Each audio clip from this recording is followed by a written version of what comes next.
വല്ലാതെ അസ്വസ്ഥമാക്കുന്നുണ്ട്. പ്രായം അദ്ദേഹത്തെ കടന്നാക്രമിക്കുമ്പോഴും രോഗം കീഴ്പ്പെടുത്തുമ്പോഴും ഒന്നും ഈ ശൂന്യത അടുത്തറിഞ്ഞവർക്കുണ്ടായിരുന്നില്ല, അതുണ്ടാവുമെന്നുള്ള പ്രതീക്ഷയും ഉണ്ടായിരുന്നില്ല. അതുകൊണ്ട് തന്നെ അതിൽ നിന്നുള്ള മോചനം അത്ര എളുപ്പമല്ലെന്ന് എനിക്കറിയാം. എം ടി അങ്ങനെ ഓർത്തെടുക്കുക എന്ന് പറയുന്നത് കുറേയൊക്കെ വൈകാരികവും പ്രയാസമുള്ള കാര്യമാണ്. അദ്ദേഹത്തെ സമഗ്രമായി പഠിക്കുക, അതൊക്കെ ചെയ്യേണ്ടത് കാലം ചെയ്യേണ്ട പണിയാണ്. വ്യക്തിബന്ധത്തിൻ്റെ അടിസ്ഥാനത്തിൽ ആരായിരുന്നു വാസുവേട്ടൻ എന്ന് ഓർത്തെടുക്കുക മാത്രമാണ്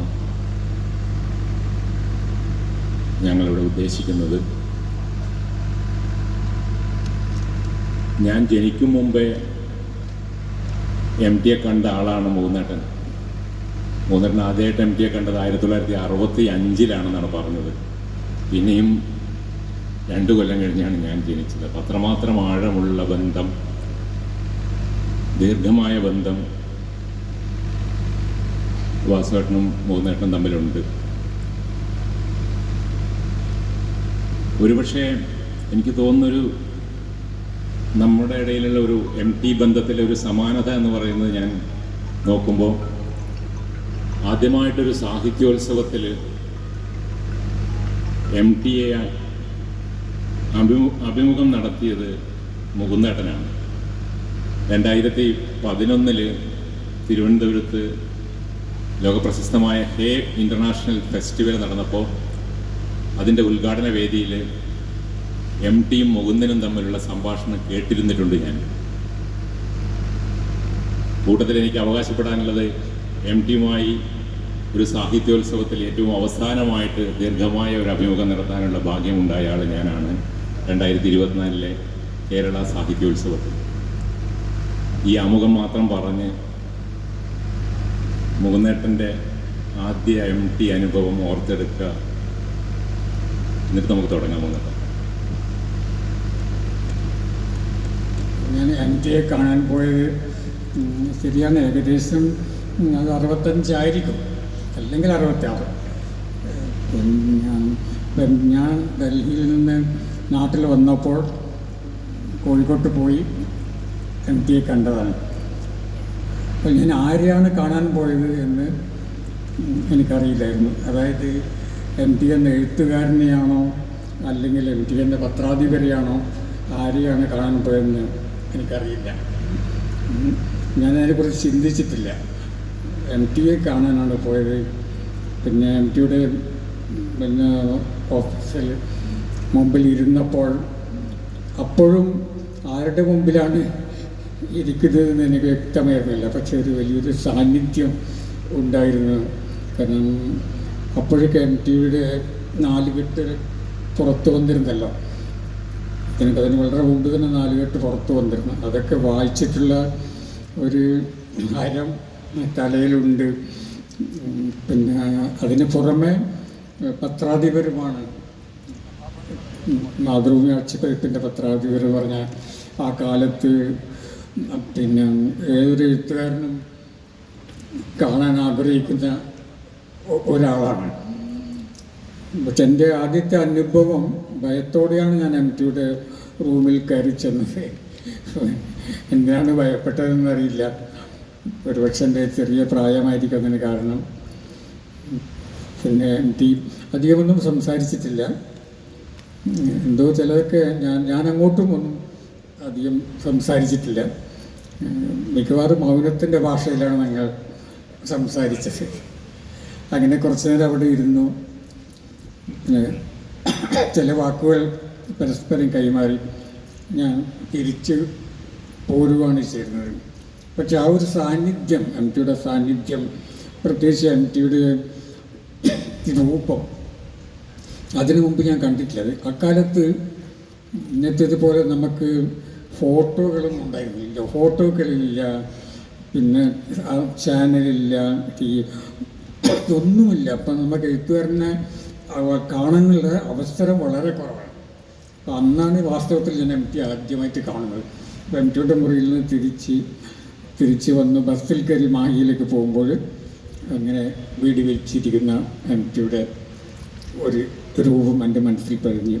ആ രൂപം ഇപ്പോഴുണ്ട്, എത്രയോ വർഷങ്ങൾ കഴിഞ്ഞിട്ടും മായാതെ.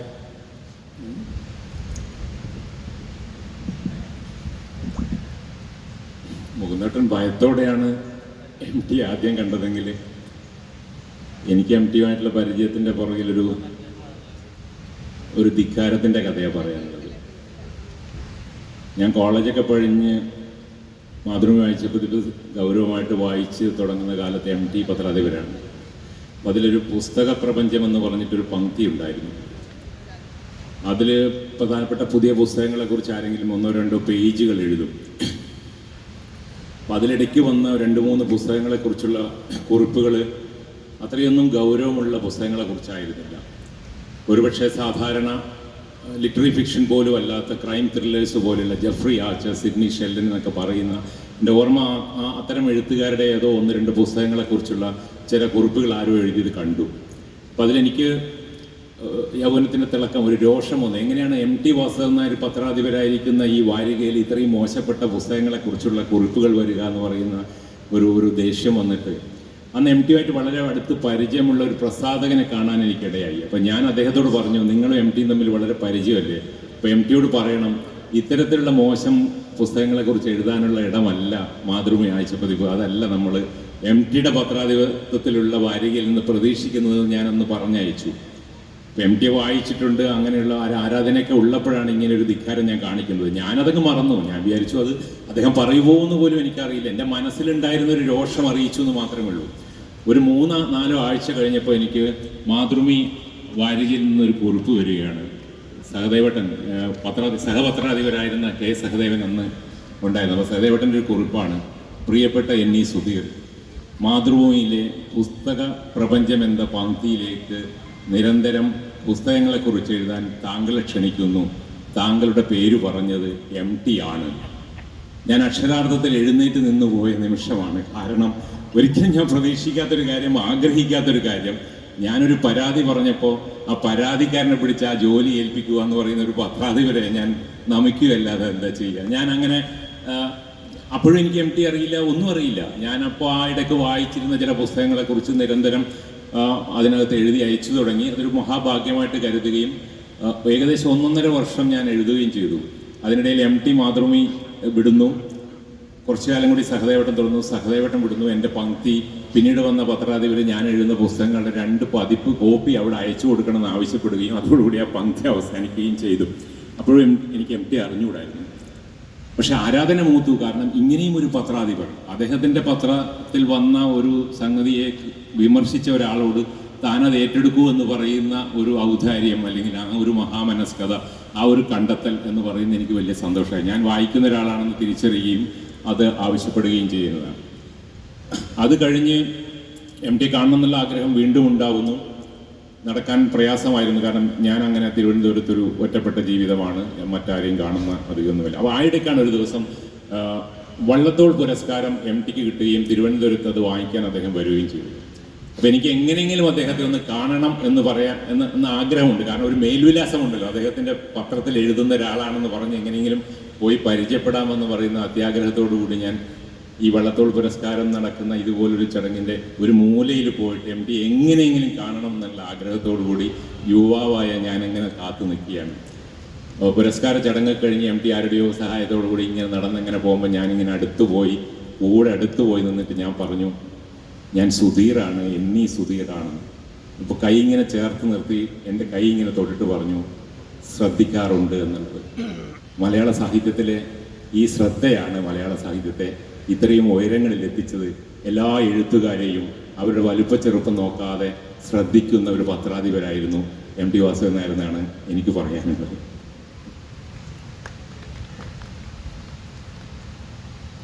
ഇത് ചെറിയ അനുഭവം പറയാം.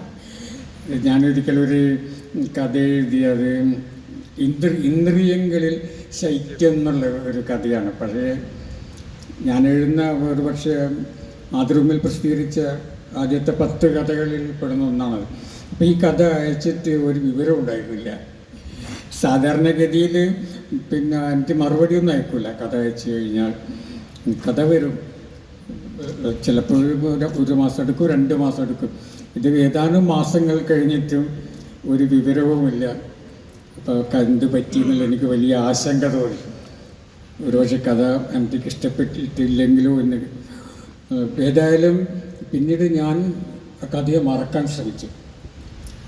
അങ്ങനെ ഇരിക്കുകയാണ് പിന്നെ ആ കാലത്ത് റിപ്പബ്ലിക് ഡേക്ക് നമ്മുടെ ഭാഷയിൽ, നമ്മുടെ രാജ്യത്ത് പ്രധാനപ്പെട്ട ഭാഷകളിൽ പിന്നെ പ്രധാനപ്പെട്ട കഥകൾ അതിൽ വരും. ഒരു ഭാഷയിൽ നിന്ന് ഒരു കഥ. അപ്പോൾ അതിൽ മലയാളത്തെ പ്രതിനിധീകരിക്കുക എന്നുള്ളത് വലിയൊരു അംഗീകാരമാണ് ആ കാലത്ത്. ഇന്നും അങ്ങനെ തന്നെ. അപ്പോൾ എനിക്ക് ചെയ്തത് ഈ കഥ ഈ റിപ്പബ്ലിക് പതിപ്പിലേക്ക് പ്രസിദ്ധീകരിക്കാനായിക്കൊണ്ട് മാറ്റിവെച്ച്. അതെന്നോട് അതിനെക്കുറിച്ചൊന്നും പറഞ്ഞില്ല. പരസ്യം കണ്ടപ്പോഴാണ് എനിക്കിത് മനസ്സിലാകുന്നത്. അപ്പോൾ ഞാൻ ശരിക്കും വിറച്ചു പോയി. സന്തോഷം കൊണ്ട് വിറച്ചു പോകുന്നത് തിരിച്ചറിഞ്ഞത് അപ്പോഴാണ്. അങ്ങനെ എല്ലാം തന്നെ നിശബ്ദമായിട്ട് ചെയ്യുന്ന ഒരാളാണ്. അപ്പം MTയുടെ ആ ഒരു കാലത്ത് ആളുകൾ ധാരാളം സംസാരിച്ചിരുന്നു. MTയുടെ പ്രധാനപ്പെട്ട രചനകളൊക്കെ വരുന്ന ഒരു കാലമുണ്ടല്ലോ. അന്ന് ബഷീറും മറ്റെല്ലാവരും തന്നെ സജീവമായി നിൽക്കുന്ന ഒരു കാലം. ആ കാലത്ത് എല്ലാ എഴുത്തുകാരും ധാരാളം സംസാരിച്ചിരുന്നു. MT മാത്രമാണ് ഏറ്റവും കുറച്ച് സംസാരിച്ചത്. അപ്പോൾ ഈ സമയമൊക്കെ MT എന്ത് ചെയ്തു എന്ന് ഞാൻ ആലോചിക്കുമായിരുന്നു. അതായത് പിന്നെ മറ്റുള്ളവർ സംസാരിക്കുന്നത് പോലെ സംസാരിക്കാതെ ഇരുന്ന് ലാഭിച്ച സമയം. പക്ഷെ അത് MT പിന്നെ നിശബ്ദയുടെ ഭാഷയാണത്. അതായത് മറ്റുള്ളവർ സംസാരിക്കുന്നത് പോലെ സംസാരിക്കാതെ നിശബ്ദനായിരുന്നുകൊണ്ട് നിശബ്ദയുടെ ഭാഷയിൽ സംസാരിക്കുക. അപ്പോൾ എങ്ങനെയാണ് MT ആ സമയം ഉപയോഗിച്ചത് എന്ന് വെച്ചാൽ ചിന്തിക്കാൻ വേണ്ടിയാണ്. മറ്റുള്ളവർ സംസാരിക്കുമ്പോഴും ചിരിക്കുമ്പോഴും ഉച്ചത്തിൽ ചിരിക്കുമ്പോഴും ആഹ്ലാദിക്കുമ്പോഴും ഒക്കെ MT ചിന്തിക്കുകയാണ് ചെയ്തത്. അപ്പം ഒരു എഴുത്തുകാരനെ കുറിച്ച് പറയുന്നുണ്ട്. അതിനിപ്പം ഒരുപക്ഷെ MT മനസ്സിലാക്കണമെങ്കിൽ നമുക്ക് വേറെ ചില എഴുത്തുകാരെ മനസ്സിലാക്കുന്നത് നല്ലതായിരിക്കും. പ്രത്യേകിച്ചിട്ട് പിന്നെ വിദേശത്തുള്ള എഴുത്തുകാരെ. കാരണം ഏറ്റവും കൂടുതൽ വിദേശ സാഹിത്യം വായിച്ചിട്ടുള്ള ആളാണ് MTയോളം എനിക്ക് തോന്നുന്നില്ല ആരെങ്കിലും വായിച്ചിട്ടുണ്ടെന്ന്. അത്രയും വിദേശ സാഹിത്യം. അതുകൊണ്ട് ഞാൻ ഒരു വിദേശ സാഹിത്യകാരനെ കുറിച്ച് ഈയിടെ വായിക്കാനുണ്ട്. ഒരു ജെറാൾഡ് മെർമെയിൻ. അപ്പം ജെറാൾഡ് മെർമെയിൻ്റെ അദ്ദേഹം താമസിക്കുന്നത് ഒരു പിന്നെ ഗ്രാമത്തിലാണ്. അവിടെ ആകെയുള്ളത് 300 പേരാണ്. 300 പേരാണ് അവിടെ താമസിക്കുക, അവിടുത്തെ പോപ്പുലേഷൻ. അപ്പം ഇദ്ദേഹം താമസിക്കുന്നത് ഒരു മുറി വീട്ടിലാണ്, ഒറ്റൊരു മുറി. അദ്ദേഹം എവിടെയും പോവില്ല. അദ്ദേഹം ഈ 300 ആളുകളുടെ ഗ്രാമത്തിൽ തന്നെയാണ് ജീവിക്കുന്നത്. പുറത്തു പോവില്ല, ലോകം കണ്ടിട്ടില്ല. അവിടെ ഇരുന്നുകൊണ്ട് നിശബ്ദനാണ്. അവിടെ വായിക്കും. അദ്ദേഹം വായിച്ചത്ര ആരും വായിച്ചിട്ടില്ല നമ്മുടെ ഒരു എഴുത്തുകാരന്. അദ്ദേഹം സ്വയം ഭക്ഷണം പാകം ചെയ്യും. അദ്ദേഹത്തിന് ബിയർ കുടിക്കാൻ ഇഷ്ടമാണ്. പക്ഷേ ബിയർ മാർക്കറ്റിൽ പോയി മേടിക്കില്ല, സ്വയം ബ്രൂ ചെയ്യാണ്, സ്വയം ബിയർ ഉണ്ടാക്കി കുടിക്കും. അങ്ങനെയുള്ള ഒരു മനുഷ്യൻ, നിശബ്ദതയിൽ ജീവിക്കുന്ന, അഗാധമായി ചിന്തിക്കുന്ന ഒരു മനുഷ്യൻ. അദ്ദേഹത്തെക്കുറിച്ച് പിന്നെ അദ്ദേഹത്തിൻ്റെ അടുത്ത് തന്നെ നോബൽ പ്രൈസ് കിട്ടുമെന്ന് പറയുന്നത്. അപ്പോൾ ഞാൻ പറഞ്ഞ പോയിൻ്റ് എന്താണെന്ന് വെച്ചാൽ, ഈ ഒരു എഴുത്തുകാരൻ്റെ ഓസ്ട്രേലിയനാണ്. അപ്പോൾ ഓസ്ട്രേലിയയിലെ വളരെ പ്രധാനപ്പെട്ട 2 എഴുത്തുകാരുണ്ടല്ലോ, പാട്രിക് വൈറ്റ്, ഇതൊരു കാരിയുണ്ട്. അപ്പോൾ ഈ 2 എഴുത്തുകാരെ കുറിച്ച് പറയുന്നത്, ഇവർ പിന്നെ ഓസ്ട്രേലിയൻ സാഹിത്യത്തിൻ്റെ ഉപരിഭാഗമാണെന്നുള്ളതാണ്.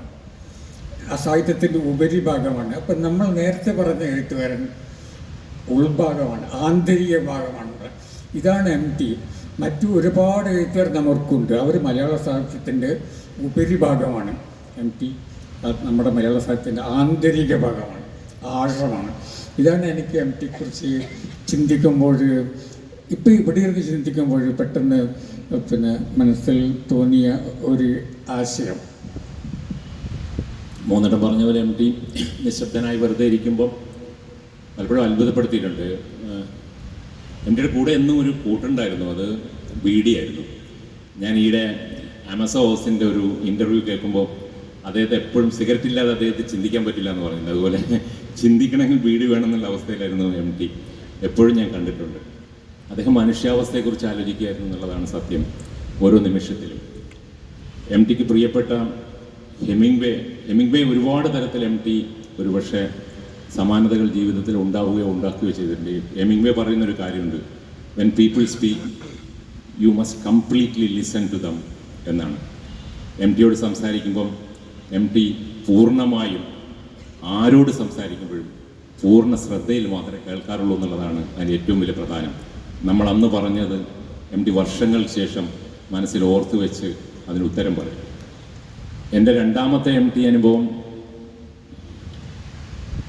ഗബ്രിയൽ ഗാർഷ്യ മാർക്കേസ് മരിച്ചപ്പോൾ അതിനിടയിൽ ഒരിക്കൽ എന്നെ ഫോണിൽ സംസാരിച്ചിട്ടുണ്ട്, പിന്നീട് ഒന്നുമില്ല. പക്ഷേ S. ജയചന്ദ്രൻ നായർ, പത്രാധിപരായിരുന്ന S. ജയചന്ദ്രൻ നായർ ഒരു പുസ്തകം എഴുതിയപ്പോൾ അദ്ദേഹം എന്നോട് പറഞ്ഞു, ഈ പുസ്തകം അത് കോഴിക്കോട് വെച്ച് MT വാസുദേവൻ നായർ പ്രകാശനം ചെയ്യണം, അതിന് ആർട്ടിസ്റ്റ് നമ്പൂതിരിയും വീരേന്ദ്രകുമാറും പങ്കെടുക്കണം, ഞാൻ അവരോട് പറയാം, താനൊന്ന് പോയി അതൊന്ന് നോക്കണം എന്ന് പറഞ്ഞു. അങ്ങനെ ഞാൻ ആദ്യമായിട്ട് ജയചന്ദ്രൻ സാറിൻ്റെ കെയർ ഓഫ് പറഞ്ഞിട്ട് MTയുടെ വീട്ടിലേക്ക് പോവുകയാണ്, സിത്താരയിലേക്ക് പോവുകയാണ്.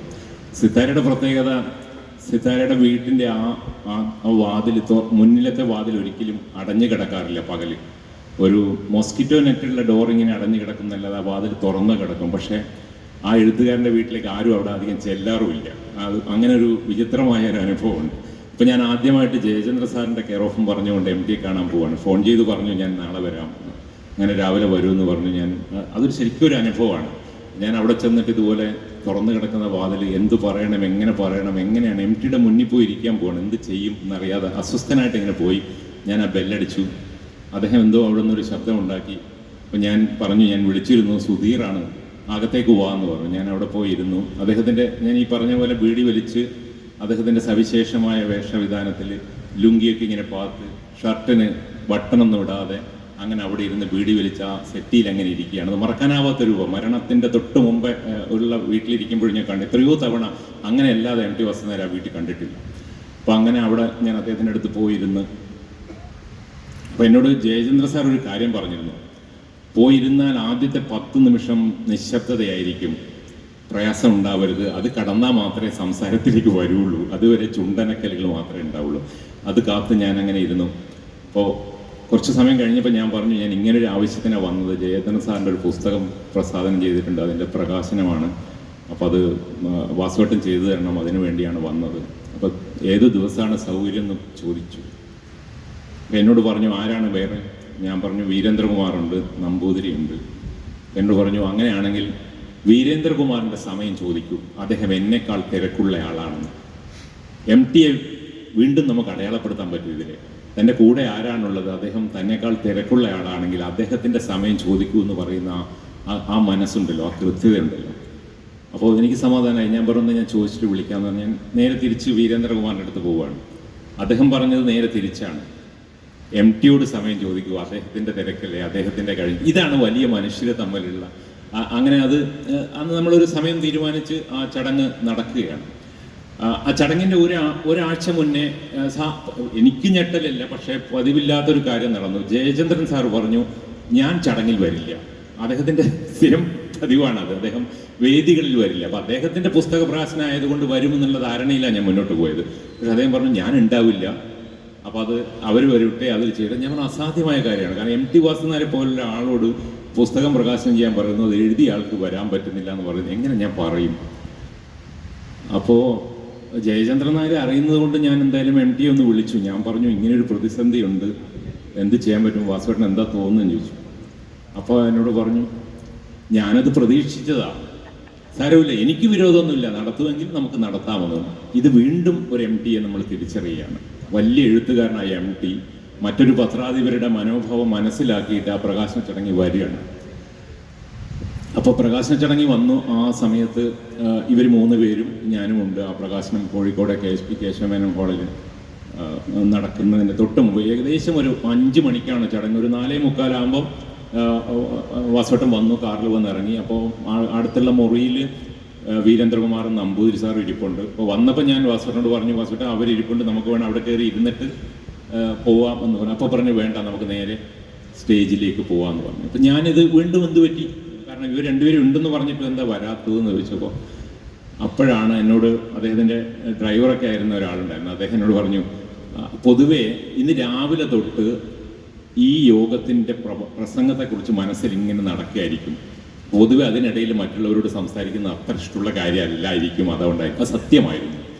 അദ്ദേഹം നേരെ ആ രാവിലെ അന്നത്തെ പരിപാടി, ആ പ്രഭാഷണം എന്ന് പറയുന്നത് മനസ്സിലിട്ട് നടന്ന് അതാണ് പ്രസംഗമായിട്ട് അവിടെ വരിക. അതുകൊണ്ടാണ് MT പ്രസംഗിക്കുന്നത് അടുത്ത ലക്കത്തിൽ ഏത് വാരികയ്ക്കും ടെക്സ്റ്റായി മാറ്റമില്ലാതെ കൊടുക്കാൻ പറ്റുന്ന ഒരു പത്രാധിപർ എന്ന് പറയുന്നത് പ്രസംഗത്തിൽ പോലും അച്ചട്ടായ ഒരു പത്രാധിപരായിരുന്നു എന്നുള്ളതാണ് അതിൻ്റെ ഒരു പ്രധാനം. അന്ന് അങ്ങനെയാണ് ആ ചടങ്ങ് തീർന്നതും അതിൻ്റെ പ്രസംഗം ഇപ്പോഴും എനിക്ക് ഓർമ്മയുണ്ട്, അത്ര കൃത്യതയോടുകൂടി. അപ്പം താൻ ഏറ്റെടുക്കുന്ന കാര്യങ്ങളിലുള്ള ശ്രദ്ധ, തന്നോട് സംസാരിക്കുന്ന മനുഷ്യരിലുള്ള ശ്രദ്ധ, ഇത് MTയുടെ ഏറ്റവും വലിയ പ്രത്യേകതയായിട്ട് ഞാൻ കാണുകയാണ്.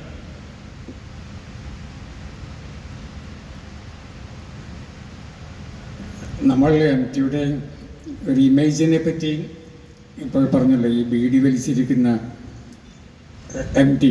അപ്പോൾ ഞാൻ അവസാനമായിട്ട് MTയെ തുഞ്ചൻപറമ്പിൽ വെച്ച് കണ്ടപ്പോൾ, ഇവിടെ വെച്ച് കണ്ടപ്പോൾ MTയുടെ കോട്ടേജിൽ അതിൻ്റെ പുറത്ത് MT തനിയെ ഇരിക്കുകയായിരുന്നു ഒരു ബീഡി വലിച്ചുകൊണ്ട്. കാരണം അപൂർവമായിട്ട് മാത്രമേ അങ്ങനെ ഒരു അവസരം കിട്ടുകയുള്ളൂ. അതുകൊണ്ട് ഞാൻ അടുത്ത് ചെന്നിരുന്നു, അല്പനേരം സംസാരിച്ച്. അപ്പോഴൊക്കെ തുടർച്ചയായിട്ട് ബീഡി വലിക്കുന്നുണ്ടായിരുന്നു. അപ്പോൾ ഞാൻ ചോദിച്ചു, ബീഡി വലിക്കുന്നത് ആരോഗ്യത്തിന് നല്ലതല്ലല്ലോ. അപ്പോൾ ഒരു നിമിഷം ആലോചിച്ചിട്ട് പറഞ്ഞു, നമുക്ക് ജീവിതത്തിൽ ചില ചെറിയ ചെറിയ സന്തോഷങ്ങളുണ്ട്. ഈ സന്തോഷങ്ങളെ മുഴുവൻ ഉപേക്ഷിച്ച് കഴിഞ്ഞാൽ പിന്നീട് എന്താണ് ജീവിതം എന്താണ് ജീവിതം എന്നാണ് അദ്ദേഹം ചോദിച്ചത്. അത് ശരിയാണ്. നമുക്ക് ചെറിയ ചെറിയ സന്തോഷങ്ങളുണ്ടെങ്കിൽ അതിനെല്ലാം തന്നെ ഉപേക്ഷിച്ചിട്ട് നമുക്ക് എങ്ങനെ ജീവിക്കാൻ കഴിയും എന്നുള്ള ഒരു കാഴ്ചപ്പാട് അദ്ദേഹത്തിനുണ്ടായിരുന്നു. പിന്നെ MT സുധീർ പറഞ്ഞതുപോലെ എല്ലാത്തിനെക്കുറിച്ചും ചിന്തിക്കുന്ന ഒരാളായിരുന്നു. MTയുടെ വാക്കിനും പ്രഭാഷണത്തിനും എനിക്ക് തോന്നുന്നു MTയുടെ ചിരിക്ക് പോലും അതിൻ്റെ ഒരു ചിന്തയുണ്ട് അതിൻ്റെ പിന്നിൽ. നമ്മളെപ്പോലെ ഇങ്ങനെ സ്പോണ്ടേനിയസ് ആയിട്ട് MT ചിരിക്കില്ലല്ലോ, ചിന്തിച്ചുകൊണ്ടാണ് ചിരിക്കുന്നത്. അപ്പം എല്ലാം തന്നെ എനിക്ക് തോന്നുന്നത് MTയുടെ അവസാന നിമിഷം പോലും, പിന്നെ എനിക്ക് MTനെ അങ്ങനെയൊരു നമ്മൾ മരിച്ചു കിടക്കുന്ന ഒരു കാഴ്ചയുണ്ടല്ലോ, അപ്പം അവിടെ പോകണ്ടെന്നാണ് വിചാരിച്ചത്. കാരണം അങ്ങനെ ഒരു കാഴ്ച കാണുവാൻ ഞാൻ ഇഷ്ടപ്പെട്ടിരുന്നല്ലോ. കാരണം എൻ്റെ മനസ്സിൽ ഒരു MT ഉണ്ട്. ഇപ്പം എൻ്റെ ജീവിതകാലം മുഴുവൻ എൻ്റെ മനസ്സിലുള്ള പഴയ MT മതി, അതുകൊണ്ട് പോകണ്ട എന്നാണ് ഞാൻ വിചാരിച്ചത്. എന്നിട്ടും എനിക്ക് പോകേണ്ടി വന്നു. അങ്ങനെ ഫ്രീസറിൽ കിടക്കുന്ന MTയെ കണ്ടു. അപ്പോഴും എനിക്ക് തോന്നി MT ചിന്തിക്കുന്നുണ്ട് എന്നുള്ളത്. ഞാൻ ഒരു അതിശയോക്തിയായിട്ട് പറയല്ല, മുഖത്തേക്ക് നോക്കുമ്പോൾ ഒരുപക്ഷെ മരണത്തെക്കുറിച്ചും അദ്ദേഹം ഒരുപാട് ചിന്തിച്ചിട്ടുണ്ട് എന്നുള്ള കാര്യത്തിൽ സംശയമില്ല. എങ്ങനെ മരിക്കും എന്നുള്ളത്. KP അപ്പൻ അങ്ങനെയായിരുന്നു. KP അപ്പൻ പിന്നെ അർബുദം വന്ന് മരിക്കുമെന്ന് ഉറപ്പായപ്പോൾ മരണത്തെക്കുറിച്ചുള്ള മുഴുവൻ പുസ്തകങ്ങളും തപ്പിപ്പിടിച്ച് വായിച്ചു അപ്പൻ സാറ്. എങ്ങനെയാണ് മനുഷ്യൻ മരിക്കുന്നത് എന്നുള്ളത്, ആ അനുഭവം. അതുപോലെ തന്നെ ഒരുപക്ഷെ MTയും 90-91 വയസ്സായപ്പോൾ പിന്നെ മരണത്തിലേക്ക് അടുക്കുമ്പോൾ മരണത്തെക്കുറിച്ച് എനിക്ക് തോന്നുന്നത് ആഴത്തിൽ പിന്നെ ചിന്തിച്ചിട്ടുണ്ട്, വായിച്ചിട്ടുണ്ടെന്നുള്ളത്. അപ്പോൾ ആഴത്തിൽ ചിന്തിക്കുക എന്നുള്ളത് ആ നിലയിൽ പിന്നെ എനിക്ക് തോന്നുന്നത് MT പലപ്പോഴും വിദേശ എഴുത്തുകാരുമായിട്ടാണ് MT നമുക്ക് താരതമ്യം ചെയ്യാൻ കഴിയുക. അപ്പോൾ വിദേശ രാജ്യത്തെ പല എഴുത്തുകാരും ആഘോഷിക്കാൻ നിന്നു കൊടുക്കില്ല. അവിടെ വലിയ താരങ്ങളുണ്ട്, എഴുത്തുകാർ വലിയ താരങ്ങളുണ്ട്, പക്ഷേ ഒരിക്കലും അവർ ആഘോഷിക്കാൻ നിന്നു കൊടുക്കില്ല. അവരുടെ എഴുത്തിനെ നമുക്ക് ആഘോഷിക്കാം, പക്ഷേ അവരെ ആഘോഷിക്കാൻ അവർ സമ്മതിക്കില്ല. ഇപ്പം MT മിക്കവാറും അങ്ങനെ ആയിരുന്നു. MT ആഘോഷിക്കപ്പെടുവാൻ ഇഷ്ടപ്പെട്ടിട്ടില്ല. ഇപ്പം ഞാൻ സാഹിത്യ അക്കാദമിയിൽ ഉണ്ടായിരുന്ന കാലത്ത് MTയുടെ നാലുകെട്ടിൻ്റെ 40ാമത്തെ വർഷം 4 ദിവസം എന്ന പേരിൽ ആഘോഷിച്ചിരുന്നല്ലോ. അപ്പം അന്ന് നമ്മുടെ അക്കാദമിയുടെ മുറ്റത്ത് ഇത്രയും വലിയൊരു ജനാവലിയെ കണ്ടിട്ടില്ല. ഓരോ ദിവസവും 4 ദിവസവും ആയിരക്കണക്കിന് ആളുകളാണ്. എം ടിയുടെ സാഹിത്യത്തെക്കുറിച്ച് പലരും സംസാരിച്ചു. പക്ഷേ എം ടി അവിടെ ഉണ്ടായിരുന്നില്ല. എം ടിയെ കാണുവാനുണ്ടായിരുന്നില്ല ഒരിക്കലും. പിന്നെ ഒരിക്കലോ മറ്റോ വന്നു സി വി നമ്മുടെ മുമ്പിലിരിക്കുന്നുണ്ട്. അപ്പോൾ അദ്ദേഹമായിരുന്നു അതിൻ്റെ ചെയർമാൻ. ഞാൻ പറഞ്ഞ സി വി അല്ല, വി കെ ശ്രീരാം, സോറി കേട്ടോ, ആള് പേര് മാറിക്കും. അപ്പോൾ പിന്നെ ഒരിക്കൽ മാത്രം എം ടി വന്നു കേട്ടോ. ഈ ഒരു 4 ദിവസത്തെ ആഘോഷത്തിൽ ഒരിക്കൽ മാത്രം വന്നു. അത് വന്നു അവിടെ അല്പനേരം ഈ വേദിയിലിരുന്നിട്ടില്ല, പുറത്തിരുന്നു. എന്നിട്ട് അതേപടി മുണ്ടിൻ്റെ അറ്റം കയ്യിൽ പിടിച്ചുകൊണ്ട് പിന്നെ നടന്നു പോയി അവിടെ. അപ്പം അന്നേരം ഒരു സംഭവം കൂടിയുണ്ട്, അതുകൂടി പറഞ്ഞാൽ നമ്മുടെ ആ ചിത്രം പൂർത്തിയാവും. ഇപ്പം ഈ ആൾക്കൂട്ടത്തിലൂടെ ആയിരക്കണക്കിന് ആളുകൾ ഇരിക്കുന്ന കടങ്ങളുടെ മുറ്റത്ത് കൂടെ എം ടി ഇങ്ങനെ ഈ എം ടിയുടെ ആ ടിപ്പിക്കലായിട്ടുള്ള മുണ്ടിൻ്റെ അറ്റം പിടിച്ചുകൊണ്ടുള്ള ബീഡി ഊതി പുക വിട്ടുകൊണ്ടുള്ള ആ ഒരു നടത്തം. അങ്ങനെ നടക്കുമ്പോൾ ഞാൻ ശ്രദ്ധിച്ചു, ഒരു പെൺകുട്ടി പിറകിൽ നിന്ന് ഇങ്ങനെ സംശയിച്ച് വരികയാണ് ചെയ്യുന്നത്. സംശയിച്ച് വന്നിട്ട് പിന്നീട് പക്ഷെ എം ടി അത് ശ്രദ്ധിക്കുന്നില്ല, എം ടി നടന്നു പോവുകയാണ്. പക്ഷെ ഞാൻ ആ കുട്ടിയോട് ചോദിച്ചു എന്താണ് വേണ്ടത്. എനിക്ക് എം ടിയുടെ ഒരു ഫോട്ടോഗ്രാഫ് വേണം. എന്നിട്ട് ഞാൻ മുമ്പിൽ സ്പീഡിൽ നടന്നിട്ട് എം ടിയോട് പറഞ്ഞു ഒരു കുട്ടി വരുന്നുണ്ടെന്ന്. എന്നിട്ട് എം ടി നിൽക്കുന്നില്ല, കാറിനടുത്തേക്ക് നടക്കുകയാണ്. പിന്നീട് ആ കുട്ടി ഓടി പിന്നെ എം ടിയുടെ അടുത്ത് വന്നു, കടലാസ് നീട്ടിയപ്പോൾ എം ടി ഇതിൽ എന്തോ ഒപ്പിട്ട് കൊടുത്തു. പിന്നീട് ഞാൻ കണ്ടത് എം ടി നടന്നു പോയി. പിന്നീട് ഞാൻ കണ്ടത് ആ കുട്ടിയുടെ കവിളിൽ കൂടെ കണ്ണുനീർ ഒലിച്ചിറങ്ങുന്നതാണ്. ഇതാണ് എം ടി കേട്ടോ. അത് മറ്റാർക്കും സാധിക്കാത്ത ഒന്നാണത്. ഇപ്പം അകൽച്ച, മൗനം, ഇതൊക്കെ എം ടിയുടെ ട്രേഡ് മാർക്കാണ്. അത് ഒന്നും വ്യർത്ഥമായിട്ടില്ല. ഒരു എഴുത്തുകാരൻ അങ്ങനെ ആയിരിക്കണം. എഴുത്തുകാരൻ എല്ലായിടത്തും ഇങ്ങനെ അലഞ്ഞു നടക്കരുത്, എല്ലായിടത്തും ഇങ്ങനെ ആഘോഷിക്കപ്പെടരുത് കേട്ട്, എല്ലാവരുടെ മുമ്പിലും തലകുനിക്കണം. അങ്ങനെയുള്ള എല്ലാ തരത്തിലുള്ള നമ്മുടെ ധാരണകളെയും തകർത്ത് കളഞ്ഞ ഒരു മനുഷ്യനാണ്. ഇപ്പം മലയാളികൾക്ക് ഇന്നത്തെ എഴുത്തുകാർക്കും ഇനി വരാൻ പോകുന്ന എഴുത്തുകാർക്കും ഒരു മാതൃക ഉണ്ടെങ്കിൽ അത് എം ടി മാത്രമാണ്. പക്ഷേ എം ടി അനുകരിക്കാൻ സാധിക്കില്ല. പിന്നെ ഞാൻ ശ്രമിച്ചിട്ടില്ല അനുകരിക്കാൻ, കാരണം എനിക്കറിയാം എനിക്ക് സാധിക്കില്ല എന്നുള്ളത്. അതുകൊണ്ട് നാളത്തെ തലമുറക്ക് ഒരുപക്ഷെ സാധിക്കില്ലായിരിക്കാം. അങ്ങനെ ആർക്കും അനുസരിക്കാൻ കഴിയാത്ത ഒരു എഴുത്തുകാരൻ, ആർക്കും അനുസരിക്കാനോ അനുകരിക്കാനോ കഴിയാത്ത ഒരു എഴുത്തുകാരൻ, മാതൃകയായിട്ടുള്ള ഒരു എഴുത്തുകാരൻ മാത്രമേ ഉള്ളൂ. അത് അങ്ങനെ ഒരു എഴുത്തുകാരൻ രൂപപ്പെട്ട് യാദൃച്ഛികമായിട്ടല്ല, ആകസ്മികമായിട്ടല്ല, എത്രയോ വർഷങ്ങളായിട്ടുള്ള ചിന്തയുടെ പിന്നെ അറിവിൻ്റെയൊക്കെ ഫലമായിട്ടുള്ളതാണ്. അങ്ങനെയാണ് എം ടി രൂപപ്പെട്ടു വന്നിട്ടുള്ളത്. എം ടിയുടെ ഓരോ കഥ പോലും ഉണ്ടല്ല. ഈ ചിലപ്പോഴെനിക്ക് തോന്നുന്നു എം ടിയുടെ പേനയുണ്ടല്ലോ, പേന ക്യാമറയാണോ, ക്യാമറ കൊണ്ടാണ് എഴുതുന്നത്. ഷെർലക്ക് വായിച്ചപ്പോൾ ശരിയാണ്, നമുക്ക് എല്ലാവർക്കും ഇഷ്ടപ്പെട്ട ഒരു കഥയാണ്. പക്ഷെ ഞാൻ അമേരിക്കയിൽ പോയിട്ട് എം ടി ഷെർലക്ക് എഴുതിയ സ്ഥലത്ത് പോയപ്പോൾ ഈ ഷെർലക്കിൽ പറഞ്ഞ അതേ ജീവിതമാണ് ഞാൻ അവിടെ കണ്ടത്.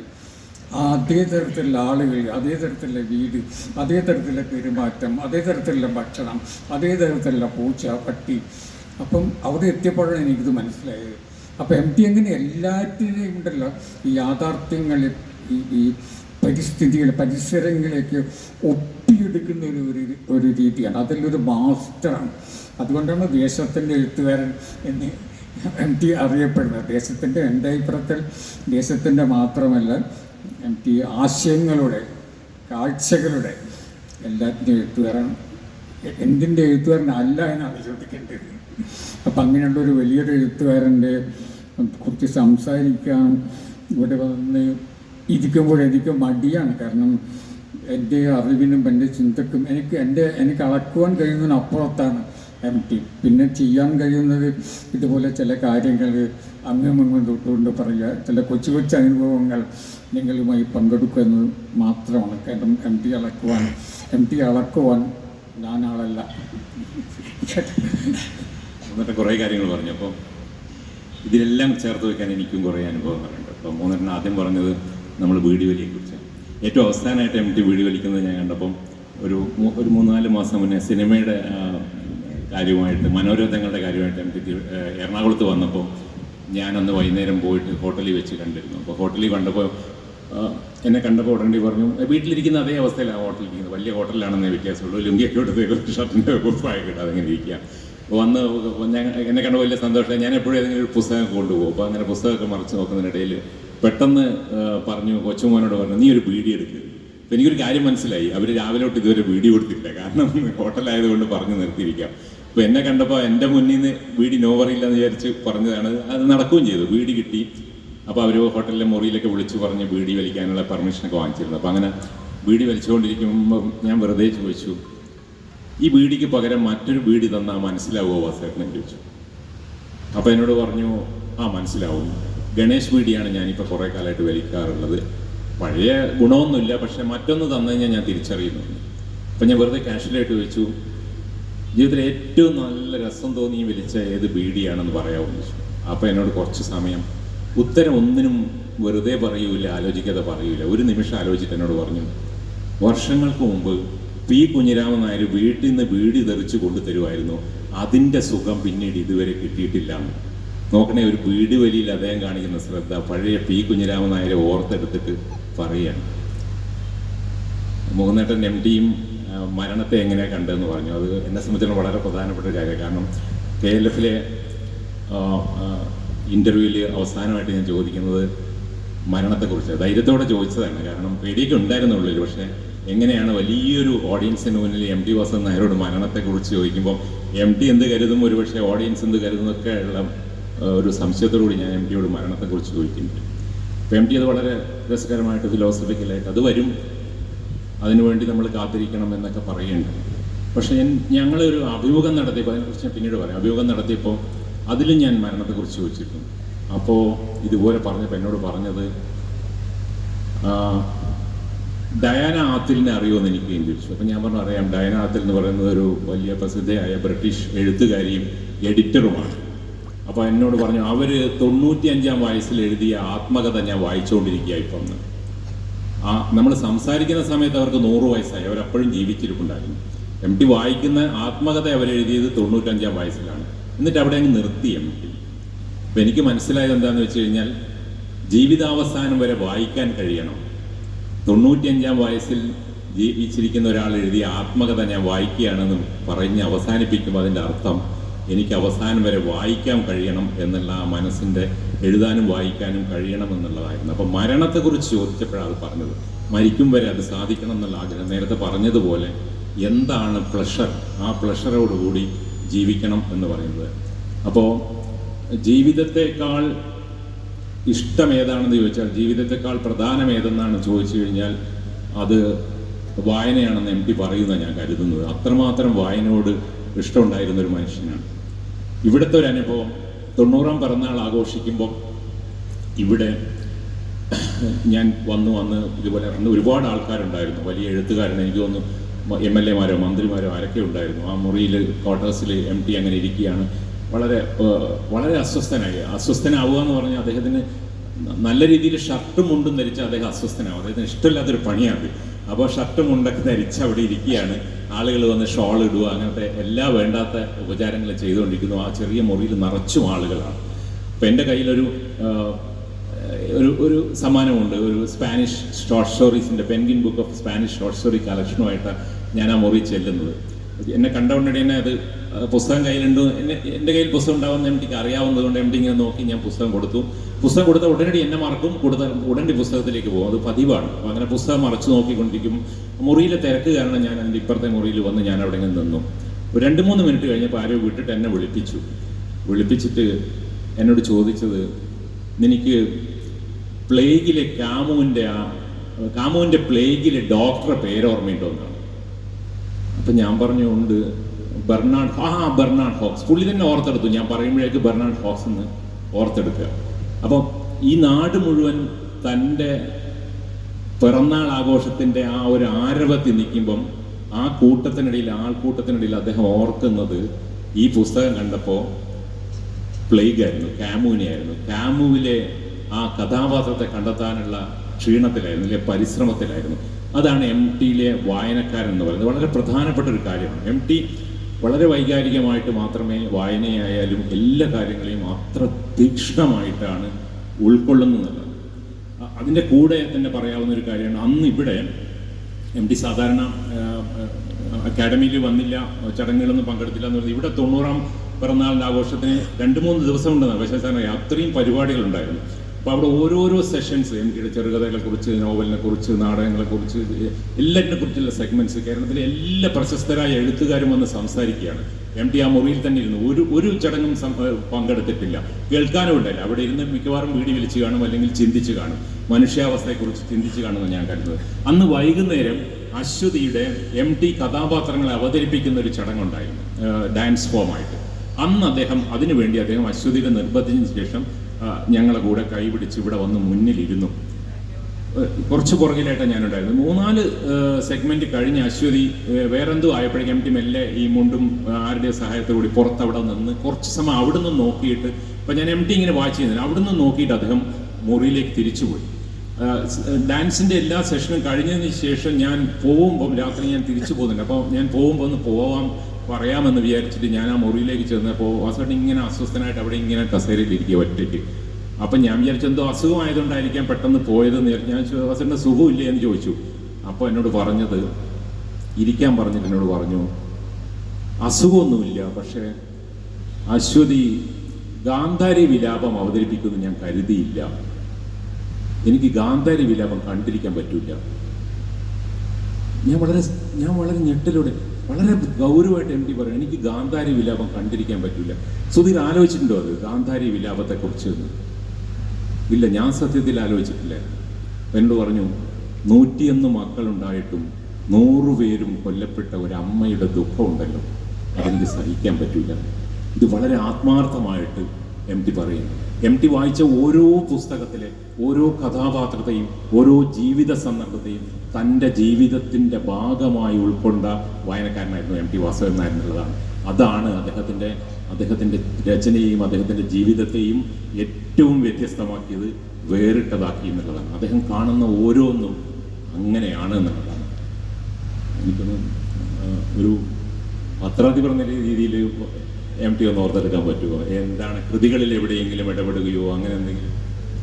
ആദ്യകാലത്ത് പിന്നെ ഞാൻ അയച്ച പല കഥകളും തിരുത്തിയിട്ടുണ്ട്. അതായത് വലിയ തിരുത്തലുകളല്ല, ചില വാചകങ്ങൾ ഇവിടെ നിന്നെടുത്ത് അവിടെ ഇടുക. നമ്മളിപ്പോൾ കട്ട് ആൻഡ് പേസ്റ്റ് എന്നൊക്കെ പറയുന്നുണ്ടല്ലോ ലാപ്ടോപ്പിലൊക്കെ വർക്ക് ചെയ്യുമ്പോൾ, അതുപോലെ ചെയ്തിട്ടുണ്ട്. പിന്നെ എനിക്കൊന്ന് 2-3 കഥകളുടെ ശീർഷകങ്ങൾ മാറ്റിയിട്ടുണ്ട്. പക്ഷെ ഇങ്ങനെയൊക്കെ ആണെങ്കിലും ഒരിക്കലും എന്നോട് ഇങ്ങനെ എഴുതാൻ പാടില്ല എന്ന് പറഞ്ഞിട്ടില്ല, ഒരിക്കലും ഉപദേശിച്ചിട്ടില്ല, എന്തെഴുതണമെന്ന് പറഞ്ഞു തന്നിട്ടില്ല. അപ്പം ഞാൻ എപ്പോഴും എം ടിയെ കാണുന്നത് പിന്നെ നേരത്തെ പറഞ്ഞതുപോലെ എഴുത്തിൽ എൻ്റെ അധ്യാപകനോ ഗുരുവോ ആയിട്ടാണ്. പക്ഷേ ഒരു തരത്തിലുള്ള ശിക്ഷണവും ഉപദേശങ്ങളും തരാത്ത ഒരു ഗുരുവാണ് അദ്ദേഹം. ശിഷ്യന് നൽകാനൊന്നുമില്ല, ഒരു മൗനം മാത്രമേ ഉള്ളൂ. പക്ഷെ അതുപോലെ ശിഷ്യനെ നോക്കി മിണ്ടാതിരിക്കുമ്പോൾ, വളരെ ബുദ്ധിമുട്ടി ഒന്ന് ചിരിക്കുമ്പോൾ എനിക്ക് തോന്നുന്നു അത് മടിയിലാണ് ശിഷ്യന്മാർക്ക്. അതിൽ നിന്ന് എം ടിയെ മനസ്സിലാക്കാൻ സാധിക്കും.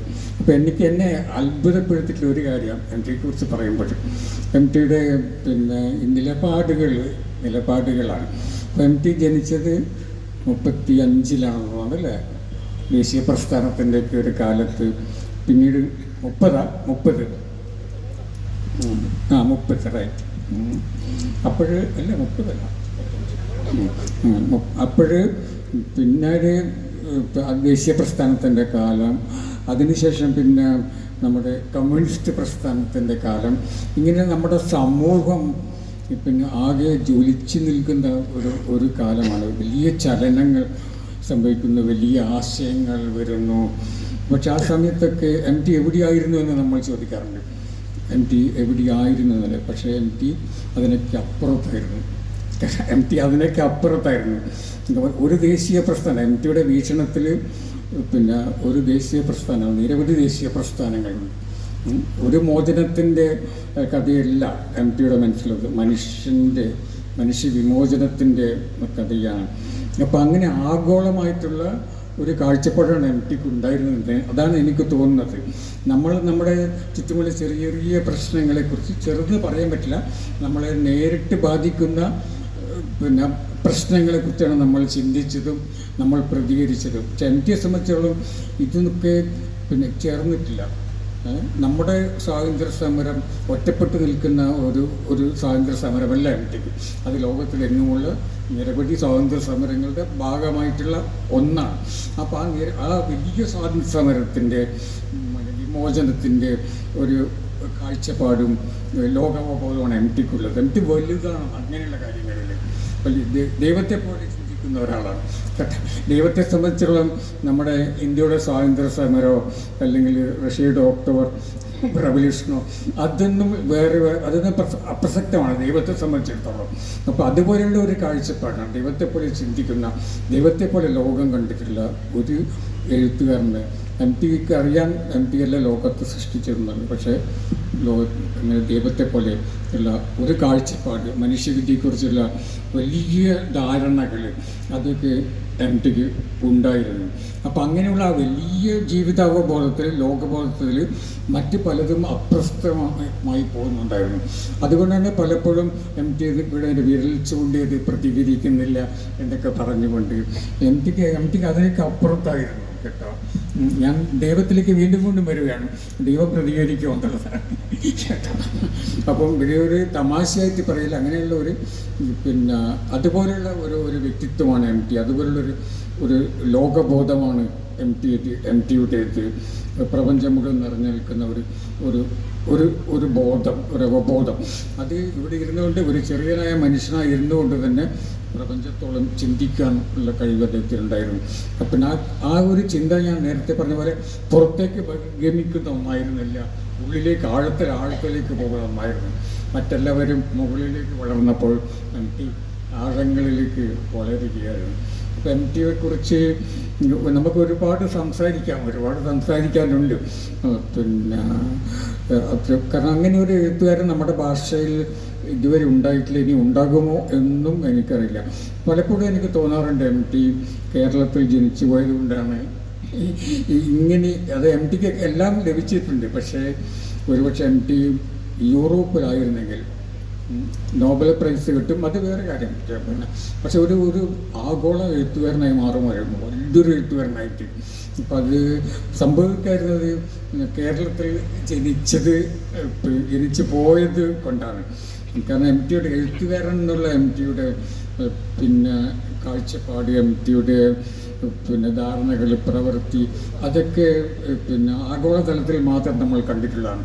വലിയ വിശ്വസാഹിത്യകാരന്മാർ എന്നൊക്കെ പറയുന്ന അങ്ങനെയുള്ള എഴുത്തുകാരിൽ മാത്രം കണ്ടിട്ടുള്ള ഒരുപാട് പ്രത്യേകതകളാണ് എം ടിക്ക് ഉള്ളത്.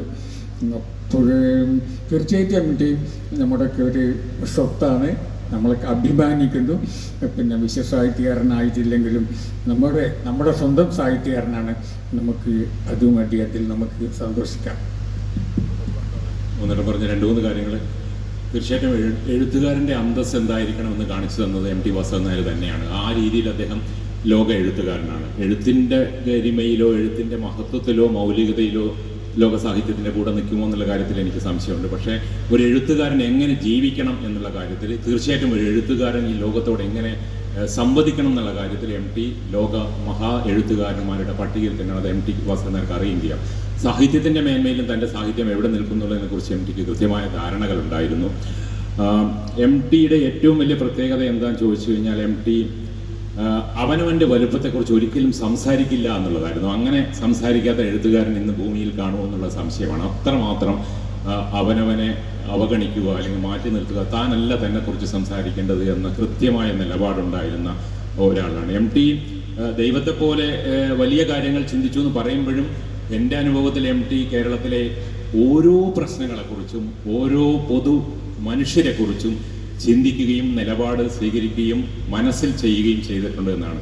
പലപ്പോഴും കാണുമ്പോൾ ഏറ്റവും ചെറിയ രാഷ്ട്രീയക്കാരനെ പോലും അയാൾ എന്താ അങ്ങനെ പറഞ്ഞത് എന്ന് ചോദിക്കുന്ന ഒരു സ്വാതന്ത്ര്യം എന്നോട് എടുക്കാറുണ്ടായിരുന്നു. നമ്മളത് സംസാരിക്കാറുണ്ടായിരുന്നു. അത് കേരളത്തിലെ മുഖ്യമന്ത്രിയായാലും ശരി, ഇന്ത്യയുടെ പ്രധാനമന്ത്രിയായാലും ശരി, രാഷ്ട്രീയത്തെക്കുറിച്ച് കൃത്യമായ ധാരണയും നമ്മുടെ സമൂഹത്തിൽ നടക്കുന്ന പ്രശ്നങ്ങളെക്കുറിച്ചുള്ള കൃത്യമായ അവബോധവും MT നിരന്തരം പുതുക്കുകയും ആ വീട്ടിലെ നിശബ്ദ ഇരിപ്പിൽ അതെല്ലാം മനസ്സിലാക്കുകയും ചെയ്തിട്ടുണ്ടെന്നുള്ള കാര്യത്തിൽ യാതൊരു തർക്കവുമില്ലാത്ത കാര്യമാണ്. പക്ഷേ അടിസ്ഥാനപരമായി മനുഷ്യാവസ്ഥയും ഈ പ്രപഞ്ചവും മനുഷ്യനും തമ്മിലുള്ള സമൂഹവും തമ്മിലുണ്ടെങ്കിൽ ഭരണകൂടവും മനുഷ്യനും തമ്മിലൊക്കെയുള്ള പ്രതിസന്ധികളെക്കുറിച്ച് അദ്ദേഹം ചിന്തിച്ചുകൊണ്ടേയിരിക്കുകയായിരുന്നു. മനുഷ്യനാണ് അദ്ദേഹത്തെ സംബന്ധിച്ചുള്ള ഏറ്റവും പ്രധാനപ്പെട്ടതെന്നുള്ള കാര്യത്തിൽ സംശയമില്ല. MT 2-3 എനിക്കറിയില്ല എത്ര സമയം എടുക്കാം, 2-3 അനുഭവങ്ങൾ വേണം പറയാം. MT രണ്ടാമൂഴം എഴുതുന്നതിനെ കുറിച്ച് ഞാൻ ചോദിച്ചപ്പോൾ MT മറ്റു പലയിടത്തും പറഞ്ഞിട്ടുണ്ട്. എന്നോട് പറഞ്ഞൊരു പ്രധാനപ്പെട്ട ഒരു കാര്യം, രണ്ടാമൂഴം എന്തുകൊണ്ട് ഭീമൻ എന്ന് പറയുന്ന ചോദ്യം ഞാൻ ചോദിച്ചപ്പോൾ MT പറഞ്ഞത്, ഞാൻ മഹാഭാരതം പല തവണ വായിക്കുകയായിരുന്നു. അപ്പോൾ എന്നെ ഏറ്റവും കൂടുതൽ വല്ലാത്തൊരവസ്ഥയിലാക്കിയത് ഘടോൽക്കജൻ്റെ മരണമാണ്. അപ്പോൾ ഘടോൽക്കജൻ മരിച്ച ആ സന്ദർഭം MT ഇങ്ങനെ ഓർത്ത് പറയുകയായിരുന്നു. അപ്പോൾ ഘടോൽക്കജൻ കൊല്ലപ്പെടുകയാണ്. ഘടോൽക്കജൻ സാധാരണ ഒരു യോദ്ധാവല്ല, അസാമാന്യനായ യോദ്ധാവാണ്. അദ്ദേഹം ഭൂമിയിലും ആകാശത്തിലും ഒക്കെ ചുറ്റി നടന്ന് ആ യുദ്ധത്തിൻ്റെ ഗതിയെ മാറ്റിമറിച്ച അസാമാന്യനായ യോദ്ധാവാണ് ആ ചെറുപ്പക്കാരൻ. അപ്പോൾ അവൻ അപ്രതീക്ഷിതമായി കൊല്ലപ്പെടുകയാണ്. കൊല്ലപ്പെടുന്നതാകട്ടെ കർണൻ അർജുനന് വേണ്ടി മാറ്റിവെച്ച വേല് എടുത്തിട്ടാണ് ഘടോൽക്കജനെ കൊല്ലുന്നത്. അങ്ങനെ കൊന്ന് ആ അവസ്ഥയിൽ ആ പാണ്ഡവന്മാരെല്ലാവരും കൂടി ഇരുന്ന് ആ ഘടോൽക്കജൻ്റെ ദുഃഖം ഇങ്ങനെ വിഷമിച്ച് അവരെല്ലാം കരഞ്ഞുകൊണ്ടിരിക്കുമ്പോൾ കൃഷ്ണൻ കടന്നു വരുന്ന ഒരു രംഗമുണ്ട്. അപ്പോൾ കൃഷ്ണൻ കടന്നു വന്നിട്ട് ഇവരോട് പറയണം, നിങ്ങളെന്താണ് കരയുന്നത്, നിങ്ങളെന്താണ് ഇങ്ങനെ സങ്കടപ്പെട്ടിരിക്കുന്നത്, ആഘോഷിക്കും, സന്തോഷിക്കും അല്ലേ വേണ്ടത്, അവനൊരു കാട്ടാളനല്ലേ, അവൻ എന്തായാലും മരിക്കേണ്ടവനല്ലേ എന്ന് പറഞ്ഞ് അതിനെ വേറൊരു തരത്തിലേക്കാകാൻ പോകുമ്പോൾ യുധിഷ്ഠിരൻ പറയുന്നുണ്ട്, അവൻ ഞങ്ങളുടെ കുട്ടിയാണ്, ഭീമന്റെ മകനാണ് എന്ന് പറഞ്ഞ് അതിനെ സെറ്റിൽ ചെയ്യാൻ നോക്കുകയാണ്. അപ്പോൾ MT പറയുന്നത്, ഈ മകൻ മരിച്ച ദുഃഖത്തിൽ ഈ കൃഷ്ണന്റെ വാദം കേട്ടുകൊണ്ടിരിക്കുന്ന ഭീമനായിരുന്നു എൻ്റെ മനസ്സിൽ. ആ അച്ഛൻ്റെ ദുഃഖം എനിക്ക് കാണാതിരിക്കാൻ പറ്റില്ല. അവിടെയാണ് ഞാൻ ഭീമനെ മനുഷ്യനായി കണ്ടത് തന്നെ. ഈ ചിന്തയാണ് MTയെ എപ്പോഴും ഇത്തരത്തിലാണ് MT സാഹിത്യത്തെയും പുരാണങ്ങളെയും ഇതിഹാസങ്ങളെയും ഒക്കെ നോക്കിക്കൊണ്ടത്. അതുകൊണ്ടാണ് ആ വേദനകളെ ഒപ്പിയെടുക്കാൻ അദ്ദേഹത്തിന് കഴിഞ്ഞ്.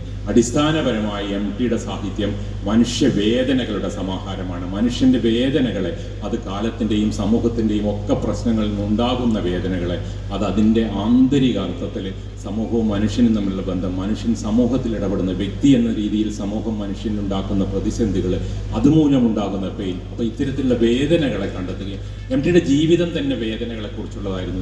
അദ്ദേഹം എപ്പോഴും വേദനിച്ചുകൊണ്ടിരിക്കുന്ന മനുഷ്യനാണ്. അദ്ദേഹം ഒരുപാട് തെറ്റുകളെക്കുറിച്ച് എന്നോട് പറഞ്ഞിട്ടുണ്ട്. എനിക്ക് അപജയത്തിൻ്റെതായ ഒരു കാലം ഉണ്ടായിരുന്നു എന്ന് എൻ്റെ അഭിമുഖത്തിൽ പറഞ്ഞിട്ടുണ്ട്. അത് വളരെ ചുരുങ്ങിയ സമയം കൊണ്ട് ഞാൻ അതിനെ തിരിച്ചു പിടിക്കാൻ, ഞാൻ മദ്യാസക്തിയിൽ വല്ലാതെ ആയിപ്പോയിട്ടുണ്ട്. പക്ഷെ ഒരു കാര്യം ഞാൻ പറയാമെന്ന് എന്നോട് പറഞ്ഞിട്ടുണ്ട്, മദ്യത്തിൻ്റെ തിമർപ്പിൽ ഞാൻ ഒരു വരി പോലും എഴുതിയിട്ടില്ല, ഒരു കത്ത് പോലും എനിക്ക് എഴുതാൻ കഴിയുകയില്ല എന്ന് പറഞ്ഞിട്ടുണ്ട്. അപ്പോൾ മദ്യത്തിൽ എഴുതുന്ന എഴുത്തുകാരോട് പറയേണ്ടത് MT വാസുദേവൻ നായരുടെ ഈ ഉത്തരമാണ്. ഒരിക്കൽ പോലും ഞാൻ അങ്ങനെ എഴുതും. അപ്പം സ്വന്തം ജീവിതത്തെ കൃത്യമായി വിലയിരുത്താനും അടയാളപ്പെടുത്താനും അദ്ദേഹത്തിന് എപ്പോഴും കഴിഞ്ഞിരുന്നു. അത് ശ്രദ്ധയോടുകൂടി അദ്ദേഹം ചെയ്തിരുന്നു. ജീവിതത്തിൽ ഒരു നിമിഷം പോലും പാഴാക്കാതെ ആ ജീവിതം എന്ന് പറയുന്നതിൻ്റെ അപൂർവതയെക്കുറിച്ച്, നമുക്ക് ആകെക്കൂടി ഒരു ജീവിതമല്ലേ ഉള്ളൂ എന്ന് അദ്ദേഹം പല അഭിമുഖത്തിലും പറഞ്ഞിട്ടുണ്ട്. അപ്പോൾ അതിനെ നമ്മൾ എങ്ങനെ കൈകാര്യം ചെയ്യണമെന്നതിനെ കുറിച്ചുള്ള ബോധ്യം, അവിടെയാണ് തൻ്റെ ഇടപാട്. എഴുത്തുകാരൻ ആരാണ് എന്ന ചോദ്യം. എഴുത്തുകാരനെ കുറിച്ച് പറയുമ്പോൾ, ഞാൻ അദ്ദേഹത്തെ ഒരു അഭിമുഖം നടത്തിയപ്പോൾ, മാതൃഭൂമി ആഴ്ചപ്പതിന് വേണ്ടി നടത്തിയ അഭിമുഖത്തിൽ ഞാൻ ഒരിക്കൽ ചോദിക്കുന്നുണ്ട്, എഴുത്തുകാരന രീതിയിൽ താങ്കൾ തൃപ്തനാണോ എന്ന് ചോദിക്കും. വലിയ ഉയരങ്ങളൊക്കെ നേടി, അവാർഡുകളൊക്കെ കിട്ടി, ഇന്ത്യയിലെ എല്ലാ അംഗീകാരങ്ങളും നേടിയ എഴുത്തുകാരനാണ്, തൃപ്തനാണോ എന്ന് ചോദിക്കുന്നുണ്ട്. അപ്പോൾ MT പറഞ്ഞ ഉത്തരം ഞെട്ടിക്കുന്നതായിരുന്നു. തൃപ്തനാണ്, പക്ഷെ ഇപ്പോഴും അപരിചിതരായവരോട് നിങ്ങൾ എന്ത് ചെയ്യുന്നു എന്ന് എന്നോട് ചോദിച്ചു കഴിഞ്ഞാൽ ഒരു എഴുത്തുകാരനാണെന്ന് പറയാനുള്ള ധൈര്യം എനിക്കില്ല, ഞാനൊരു പത്രപ്രവർത്തകനാണെന്നേ പറയാറുള്ളൂ എന്നുള്ളത്. ഈ ബോധം, ഈ വിനയമാണ് MTയെ ഉയരങ്ങളിലേക്ക് എത്തിച്ചതെന്നത്. MT, എനിക്കൊന്ന് സമയം വളരെ കുറവാണ്. അപ്പോൾ MT എപ്പോഴും കാണുമ്പോൾ, അവസാനമായിട്ട് ഞാൻ ആശുപത്രിയിൽ പോയി കണ്ടിട്ടുണ്ട്. ആശുപത്രിയിൽ വലിയ ബോധമൊന്നുമില്ല, എന്നാൽ പോയി ഞാൻ സംസാരിക്കുകയും എന്നെ ഇങ്ങനെ കൈ ചേർത്ത് പിടിക്കുകയും, എപ്പോഴും കൈ ചേർത്ത് പിടിക്കുകയും വന്ന് അപ്രതീക്ഷിതമായി എൻ്റെ താടിയിലൊക്കെ കൈയെടുക്കുകയും വളരെ വികാരാധീനായി കാണപ്പെടുകയും ചെയ്തിട്ടുണ്ട്. അപൂർവമായ ഭാഗ്യമാണ്. എങ്ങനെയോ ഒരു കുറ്റപ്പെടുത്തലിൻ്റെ ഭാഗമായിട്ട് ചേർന്ന് വന്ന ഞങ്ങളുടെ ബന്ധം വളരെ ഹൃദയത്തിൽ ചേർന്ന ഒരു ബന്ധമേ മാറുകയൊക്കെ ചെയ്തിട്ടുണ്ട്. അന്ന് ഇങ്ങനെ പറഞ്ഞപ്പോൾ അവസാനം പലപ്പോഴും പറയുന്ന ഒരു കാര്യമുണ്ട്, നമുക്ക് കാണാമെന്ന് അദ്ദേഹം ചേർന്ന് പറയും. ഓരോ തവണ സിത്താരയിലെ മുറി വിട്ട് പുറത്തു പോകുമ്പം നമുക്ക് കാണാമെന്ന് പറഞ്ഞാണ് കൈപിടിച്ച് പുറത്താക്കുക. അപ്പം ഈ ആശുപത്രിയിൽ കിടക്കയിൽ കിടന്നും നമുക്ക് കാണാം എന്ന് പറഞ്ഞ് എൻ്റെ കൈ ചേർത്ത് പിടിച്ചിരുന്നു. ഒരുപക്ഷെ ആ നമുക്ക് കാണൽ ഇനിയില്ല എന്ന് പറയുന്ന യാഥാർത്ഥ്യത്തോട് ചേർന്ന് നിൽക്കാൻ എൻ്റെ മനസ്സ് ഇപ്പോഴും തയ്യാറായിട്ടില്ല എന്ന് മാത്രമേ ഈ സമയക്കുള്ള വേളയിൽ നിങ്ങളോട് എനിക്ക് പറയാനുള്ളൂ. നിങ്ങൾക്ക് എല്ലാവർക്കും MT അറിയുന്ന, MT വായിച്ച ഓരോ മനുഷ്യനും ഓരോ മലയാളിക്കും MT അവരുടെ സ്വന്തമാണ്. അവർക്കെല്ലാം അവരുടേതായ ഒരു വികാരത്തിലൂടെ MT അടയാളപ്പെടുത്താൻ കഴിയും. അതാണ് MTയുടെ വലിപ്പം. അങ്ങനെ അടയാളപ്പെടുത്തപ്പെടാൻ സാധ്യതയുള്ള, അല്ലെങ്കിൽ ആ ഉയരമുള്ള, ആ മഹത്വമുള്ള, ആ നന്മയുള്ള, ആ പാരസ്പര്യമുള്ള എത്ര എഴുത്തുകാർ നമുക്കുണ്ട് എന്നുള്ള വലിയ ചോദ്യമാണ് മലയാള സാഹിത്യത്തിൻ്റെ മുന്നിൽ MTയുടെ ശൂന്യത ഉണ്ടാക്കുന്നത് എന്ന് മാത്രമേ എനിക്ക് പറയുള്ളൂ. മൂന്നെണ്ണം എന്തെങ്കിലും പറയാനുണ്ടെങ്കിൽ 2 മിനിറ്റ് പറയും. ഇല്ല, കൂടുതൽ